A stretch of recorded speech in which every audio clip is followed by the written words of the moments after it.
Anong mensahe ang kailangang marinig ng mga Scorpio sa period na to? Pwedeng nangyayari na itong magiging reading natin or mangyayari pa lang.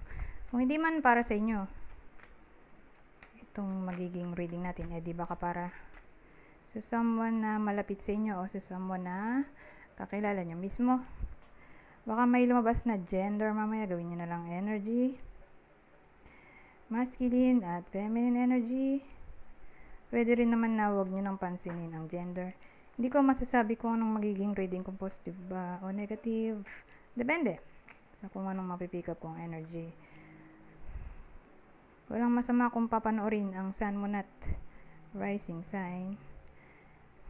Kasi bakalin man sa mga yan ay mag-resonate na sa sitwasyon nyo. Meron tayong pleasure seekers, waiting, lilies, ano to, birds. Ano kaya to? Waiting, naghihintay. Kaya na may pleasure. May ano dito, pleasure seekers. Ano hinihintay niya dito?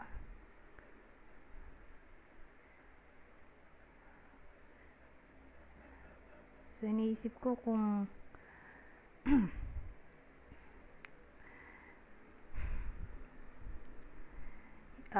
tao, hinihintay niya yung tao na alam niya sa sarili niya toxic ba? Toxic sa kanya, like ex-partner or someone na gusto niya eh. So, baka siya third party or yung partner niya may third party. Or gusto niya pa rin yung ex niya na alam niya sa sarili niya, abusive, or again, toxic yung tao nga na hinihintay niya pa magbalik eh.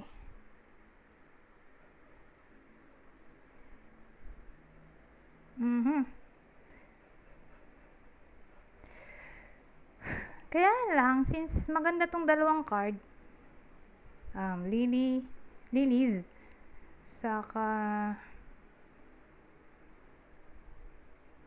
tawag dito, birds. Isa din dito yung cheater kaya nga pleasure seeker eh. Sabihin natin cheater or selfish. So yung toxic person na lang, yung toxic person na hinihintay niya, maaari pang magbalik dito. Magiging peace to eh. So dito hindi siya at peace kasi nga hinihintay niya magdumating, magiging at peace na siya dito. Bakit? Baka kontakin siya nito, itong toxic person na to, tawagan siya or kausapin siya in person, or ewan ko, pwede rin kasing message eh, pero more like call or one-on-one conversation, one-on-one, face-to-face conversation.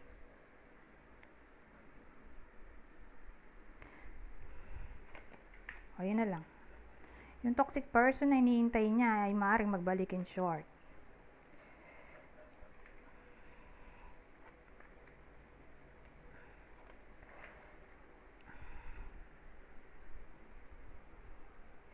So may iba sa inyo na ganoon ang sitwasyon. Hinihintay nilang magbalik yung toxic person at babalik nga.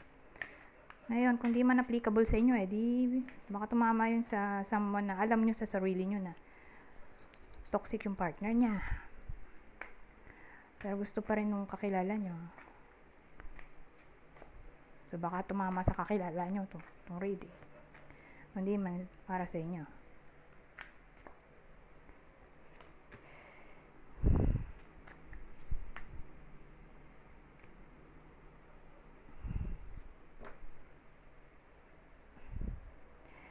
Well, ang bida natin, teka, bago ko sabihin yung bida, sabihin ko muna yung cards. Page of Cups, Nine of Pentacles, King of Cups. Ito yung bida natin, lalaki. Pwede ring babae kung introvert. Masa-surprise siya dito eh.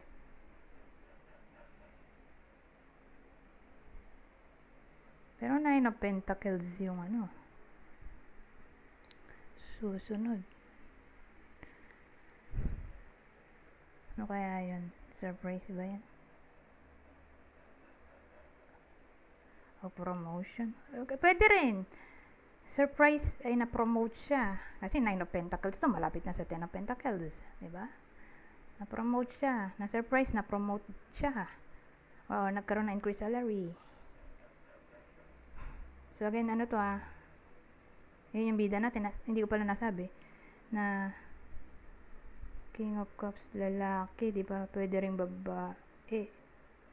Kung extrovert. Lalaki yung bida natin, pwede ring babae kung extrovert, in a relationship yung tao dito. Pero hindi kasal. Wala ring anak. Pwede ring nasa 40 to 59 years old. Di ba, senior? So, kunin nyo lang yung information na sa tingin nyo fit sa inyo. So, kung di para sa inyo yung clue, di baka para dun sa someone na malapit sa inyo. Baka siya yung nasa reading. Base sa clue. So, again, na-surprise, na-promote.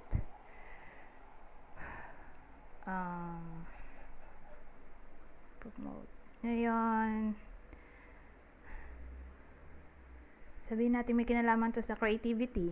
May kine-create siya dito. Lalo na kung musician siguro. Or basta may kinalaman sa creativity. Magbubunga yon. Gagamit lang kasi ng arts to Magbubunga yon. Okay? Pwede rin ganon.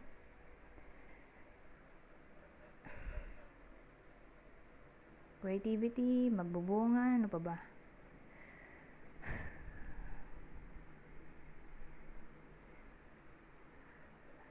Sabihin natin nag-expect tong taong to ng apology. Di wish granted.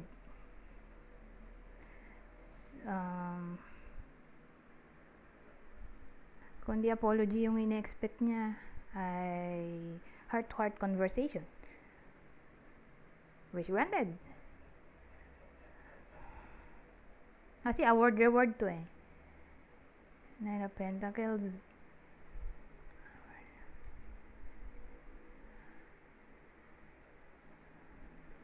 Ano pa ba? Wala nang maisip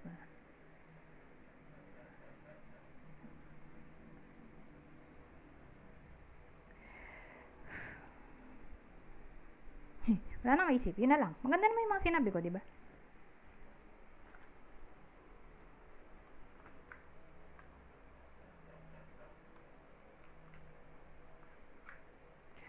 Ngayon,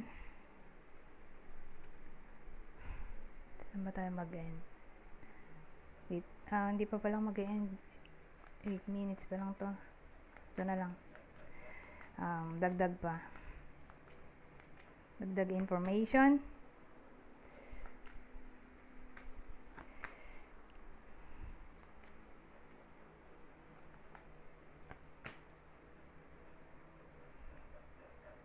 Ano to? May ano tayo? Challenge. Mountain. Wala yun. Pero may book tayo.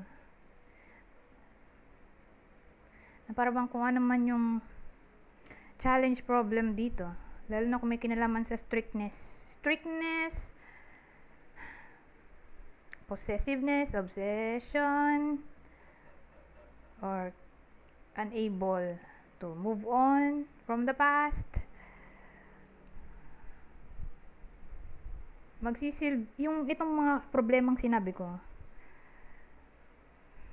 magsisilbi siyang wisdom dito. Yung maturity, yung problema magli-lead sa maturity. Okay?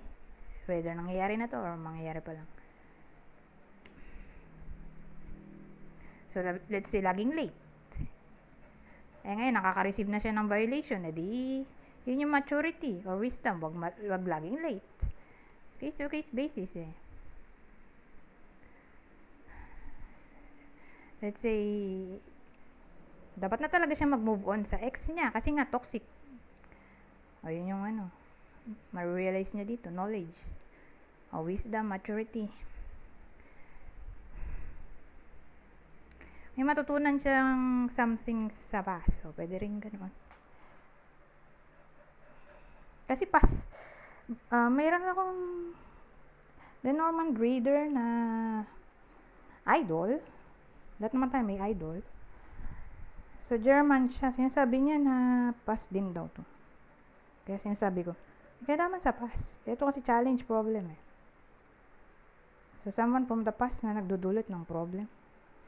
So, may maturity kayong makukuha dito sa taong to. Or wisdom.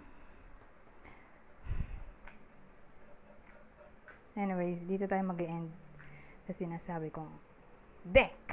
Babasahin ko na lang to, ha? Kunin nyo lang yung, di pala pwedeng kunin nyo lang yung mensahe. Kasi pag sinabi kong ganun, kailangan maraming card. Kaya lang, ang haba kasi ng message dito eh, time consuming. Hindi na ako pwedeng mahabang video ngayon na almost 1 hour. Maikli na lang yung mga video ko. Kaya lang marami yung ginagawa ko. So, isang card na lang para mabilis. Basahin ko na lang, ha. Dali lang na maintindihin to dahil basic English lang. So, general advice na to sa period na to. Tarot card din naman to na may message. So, choose freedom. 15 ay devil card. Sabi, sometimes you may feel as though your way is blocked. But often, that's just an illusion. You could free yourself from the obstacles that you're so focused on by choosing a different path. Oh, relatable dun sa reading natin sa may mountain, di ba? Lalo na nga kung may kinalaman sa toxicity from the past. Anyways, sabi dito, turn your thoughts away from negativity. And instead, envision endless other possibilities you might act upon. Pwede tungma siya dun sa sinabi ko kanina. Lalo na yung may toxic na person na hinihintay yung iba sa inyo. Although magbabalik.